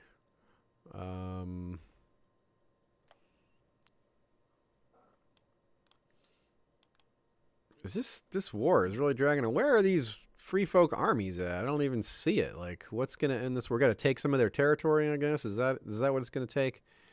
We're gonna take Fork Top here. That is such a hassle. Fork Top is filled with supply issues. We send men there, and we're just gonna have mad problems with starvation, logistical issues. But I don't know that we have another method to solve this problem. So let's end this war quickly. The flu is gone. Very good. Very good. The flu is gone. Also, Schwab152. Hello from Argentina. Hey there. Good to see you. Welcome to our CK2 stream. I hope you enjoy. Maybe you've seen them before on replays or something, or you've lurked before. Either way, welcome. More bankers getting mad at us. We are not concerned.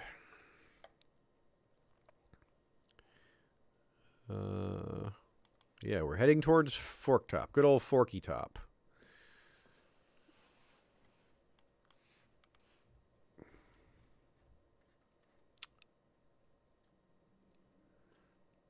New languages. Very good. We gained diplomacy and learning +1 each. Lothar Blackwood. Honorable. That's cool. Okay. We got our learning up to 6. We need 2 more points to use those books. We have a book goal. That seems appropriate, right? After 100 years under the Kingdom of Merland, the Kingdom of Last Hearth is no longer considered a de jure part of the Kingdom of the North. That's cool. That's good. It's now becoming, the Kingdom of Merland is becoming the new thing rather than the ancient Kingdom of the North. We are the new normal. Yeah.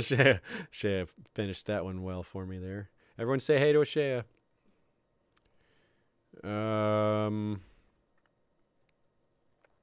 Lord, okay, so that's Septon Ragnall, the Seastone Isles? What? Interesting. That's different. A Septon of the Seastone Isles? This guy's in charge? Well, that's weird. What is going on in the Seastone Isles? Well, we're going to be coming into conflict with them next time, most likely, because I think Northwell will be easy. And we'll just, we'll get a snowball. We'll have a nice snowball effect. We've built our popularity up. We've recovered from our kinslaying.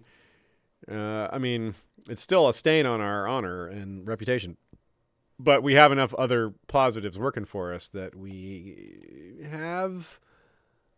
can call up 20,000 troops, it looks like. Plus we have 800 gold, which is a lot of mercenaries. So that's good. Queen Arsa the Fat? Who is this? A Flint's Finger? Why does it say queen? She's not a queen. She's a high lord. High lady. Anyway. She sent us all the repulsive and horrifying ways in which she punishes her enemies. Okay, well, we will pretend to be happy about that for relationship purposes. Another peasant revolt. Okay, well, that's no fun. But we have men already in the field. And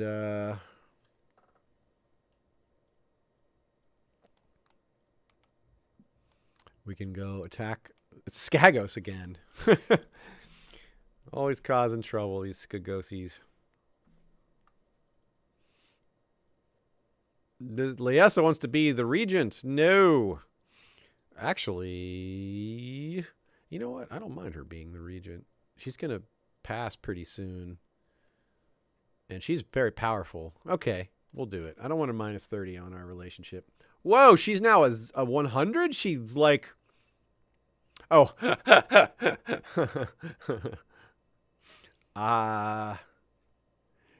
I agreed to the wrong thing, didn't I? Yes, I did.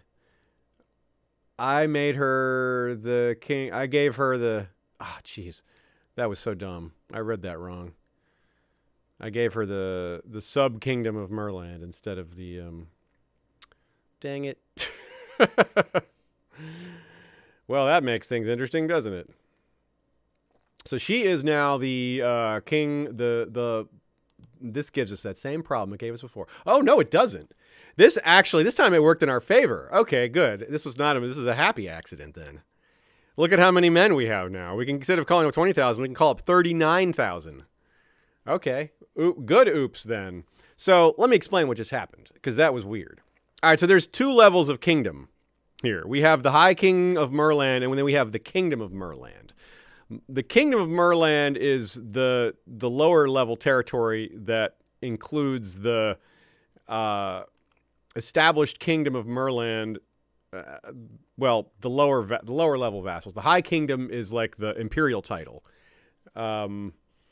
Sort of like the difference between, I guess the king in the north doing homage to the king on the Iron Throne as if they didn't give up a throne. Like Renly said Robb could keep his crown, but he had to do homage to him. Is that kind of situation. That's what we have here.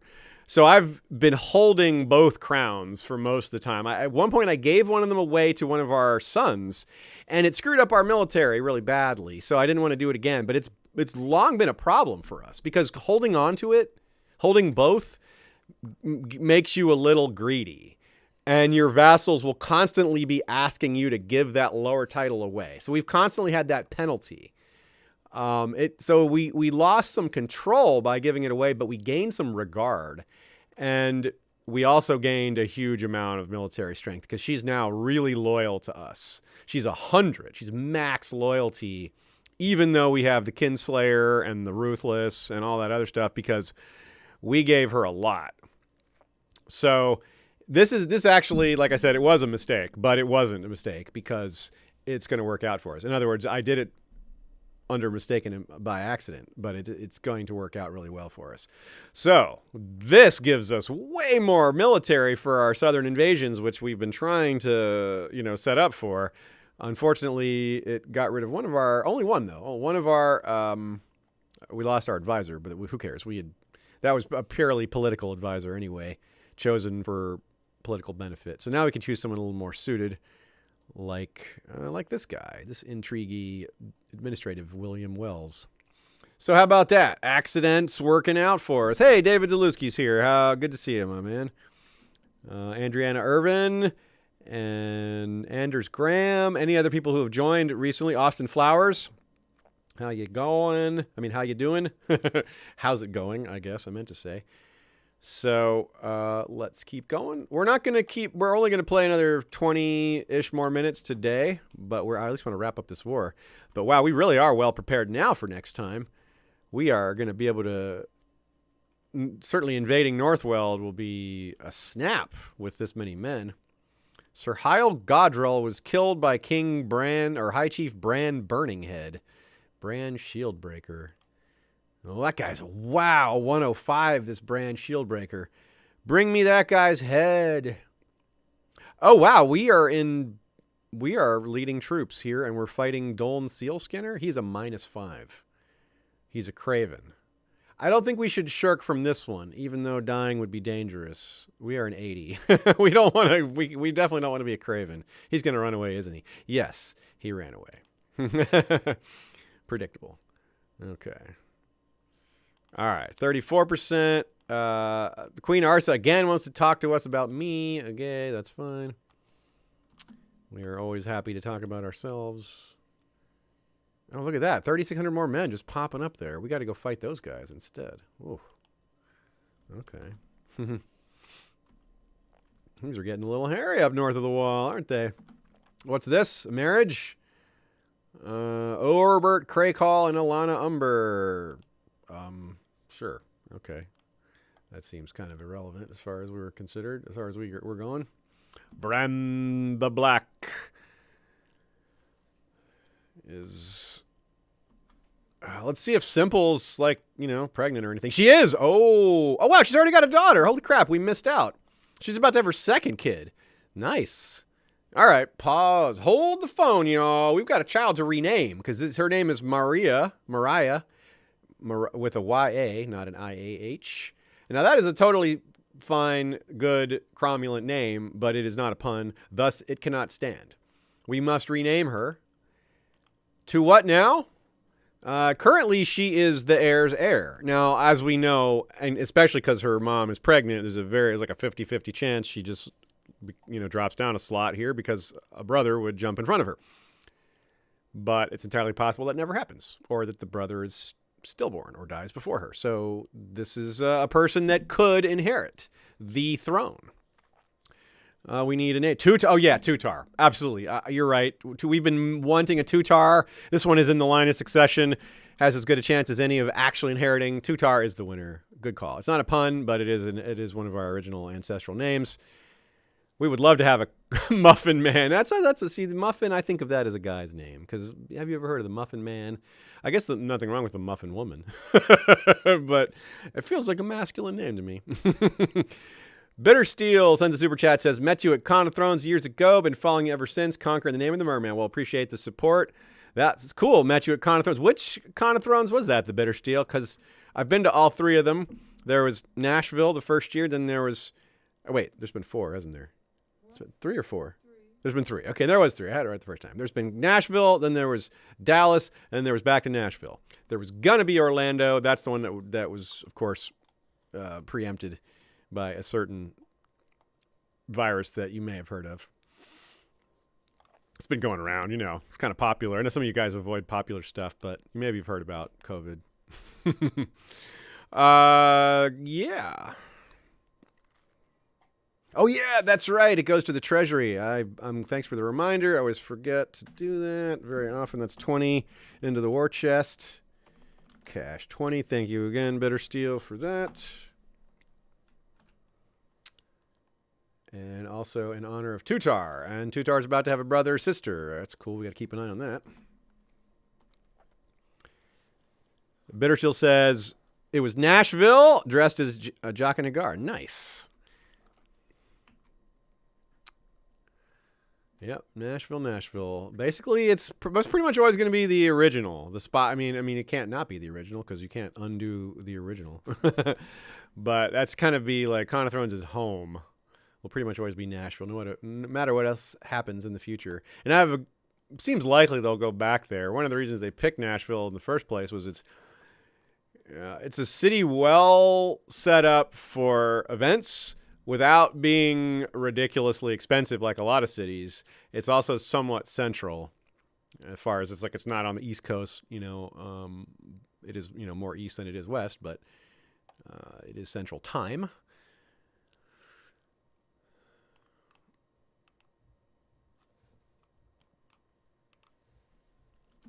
38% on that war. The other one's wrapped up. Whoa, we have a revolt. We had someone die in our prison here. Check in with Simple again. No, not yet. Oh no! Wait, what happened? Oh, that was the child. Tutar was. We just it just coincided with her pregnancy and the clicking on it. It was like she didn't lose the trait pregnant. Either that or she lost her second child or something. Okay, well, that's it. We just have the one kid now. Well, that makes it a little more likely that Tutar becomes queen. Benton Snow. Oh, wow, it would be really cool to have this guy. I really don't like paying for guys like this. Oh, no, he's not a Stark. He's a Hedon. Okay, never mind. He just came from the Starks.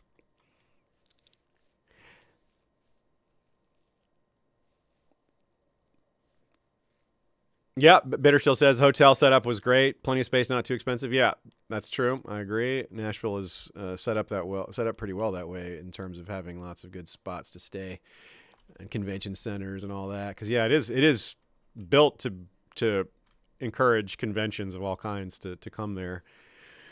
Yeah, good on them. It worked in Crown of Thrones' case, certainly, as well as many others that I couldn't name. But I know Mischief Management, who runs Con of Thrones, who owns Con of Thrones, they have run other conventions there as well. I believe they've run their LeakyCon, I think, may have been run there. And they ran some sort of podcast convention there as well that I had thought about going to, but did not make the trip. But if they were to do it again, I probably would. Basically a podcasters convention. All right. Yeah, I don't see why this concerns us. Again, calling her Queen Arsa. And again, what do we need to wrap up this darn war? Who are these?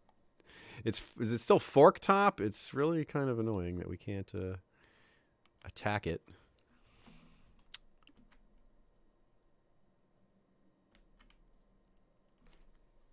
Oh no, we have the fever. We have gout. Oh, gout. We're getting gout at 33. And this guy says to pray more? Oh, great. We have a maester who says pray more. And it worked?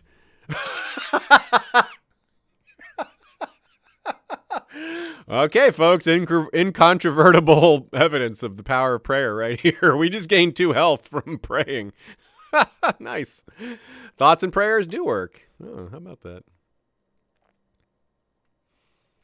Henley of Shadowmoor, Peasant Revolt has declared another Peasant Revolt. Okay, well, this is another easy one.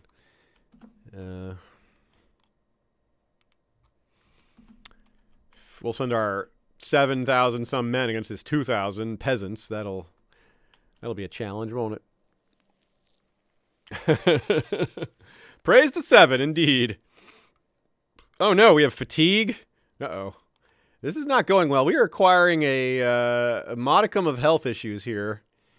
Although so far the treatment is stronger than the penalty at this point, so we're still doing okay, thanks to prayer.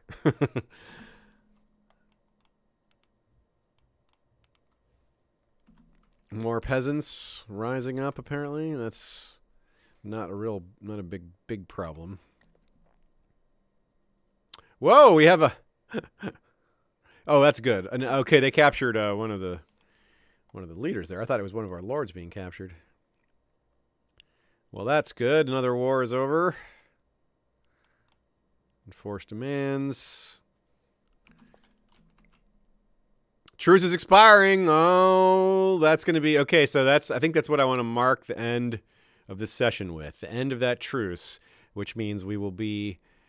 we'll still have to wrap this stupid wildling... Oh, actually, I might be speaking too soon. We might just die.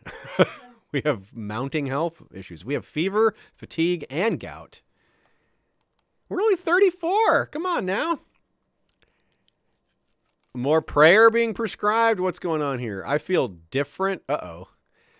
What is this? Maester Leo instructed you to step into the empty tub and left you to undress in private. Leo's return was heralded by a loud bah. He was followed by a servant and half a dozen goats. With a deft hand, Leo proceeded to grab the goats and slit their throats over the tub one by one. The stains on the floor will not go away. I feel different, it says, and I'm cruel? How did that make me cruel? And I lose health. What kind of maester who follows the 7 kills goats for a cure? That does not sound like the kind of cure that the faith of the 7 would endorse. This guy is, however, a mystic, as well as attractive, so and ruthless. So I don't know what the heck's going on here, but it's not working. I do feel that I think our young warrior king here might not get to do much warrior kinging, but maybe we'll get over this. Oh, good. So this guy obeyed our command to sit down. Even despite our health issues, this guy obeyed our commands. Our reputation is strong. Oh, look at this. He Manderly is now known as Red Cheeks. Sir He Red Cheeks. Why is he Red Cheeks? That's hilarious. Cousin Red Cheeks. He's heir to Bear Island.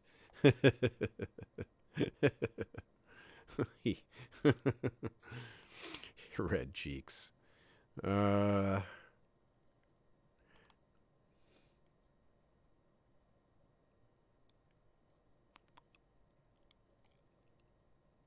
to... Oh, yeah. These guys... Are they at war? Are they... Who's part of this... Who can I invade? Is there anyone I can invade besides the Fork Top to make this war end?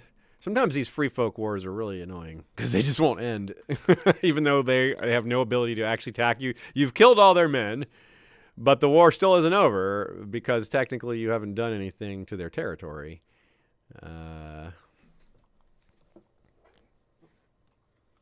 Or captured their leader. Oh, Manderly is upset with me making him into a kinslayer.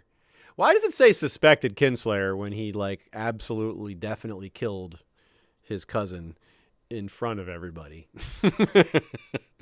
In a duel. That wasn't, like, a murder. That was he stepped up in a trial by combat. Okay, so now we do kind of want to kill him, though, if he's going to do this kind of thing. Let's, or we could investigate his legitimacy. That'd be a good non-murdery, non-kinslayery way to deal with the situation. Although I'd rather throw him in jail. Oh, wow. He's a vassal of Romney the Frog now. Interesting. And his wife is just named Dags. Just Dags. She has no family. She's an administrator. That's odd. Okay, Commanderly, you've really turned on us, and we're going to kidnap you. Who can we get to help?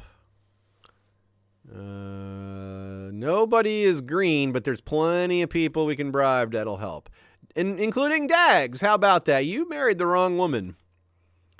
If bribing your wife with a mere 15 gold is all it takes to get her to help turn on you.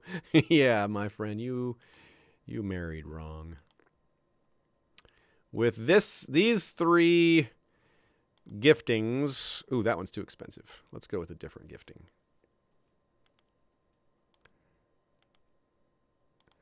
We can arrange a kidnapping. Yeah, Yara, Princess of the Sea Stone Isles. Yara, Princess Yara. How about that? She only needs 15 to turn here, so yeah, let's get her involved. Okay, so let's see how that works out. Her only escape, or his only escape, is if we die before this can be pulled off. 88%, 102. Yeah, we're above 100% now. Well above 100. 127%. Good. Get in there, y'all. Kidnap Commanderly. And another peasant revolt. Jeez, y'all. Okay. Why so many peasant revolts? We're not unpopular.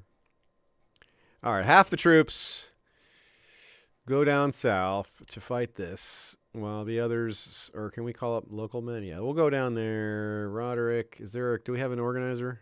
We don't currently have an organizer. Can we assign an organizer? Do we have any? Negative. We'll have to recruit one. We'll do that next time. Because that will be useful in the big battles. All right, so let's see. Double check. Yeah, a little less than before, but still 28. We can get up to 34,000 men at maximum, it looks like, plus all our money. So, don't interrupt our scheme. We're trying to kidnap our disloyal cousin. We got to do that. It's fair.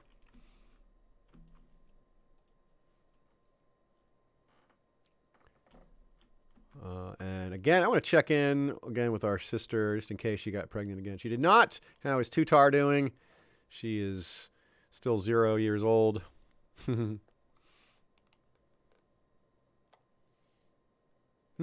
Should I give them... I could give them... I could give Eddar... Yeah, I could give them the landed title. I could give them... Oh, no, we don't have... We don't have... It's right, we did not get to keep Moat Cailin. It was passed down. Why did it not pass back to us? Why does Benton Snow have it? Huh. Oh! Because it was one of the, that's right, because when we gave away the crown, that's what it was. When we passed the crown to Lady Paramount Liessa, she gained control of those. That's what it was. Yeah, she has all the Moat Cailin territories now, which, that's fine.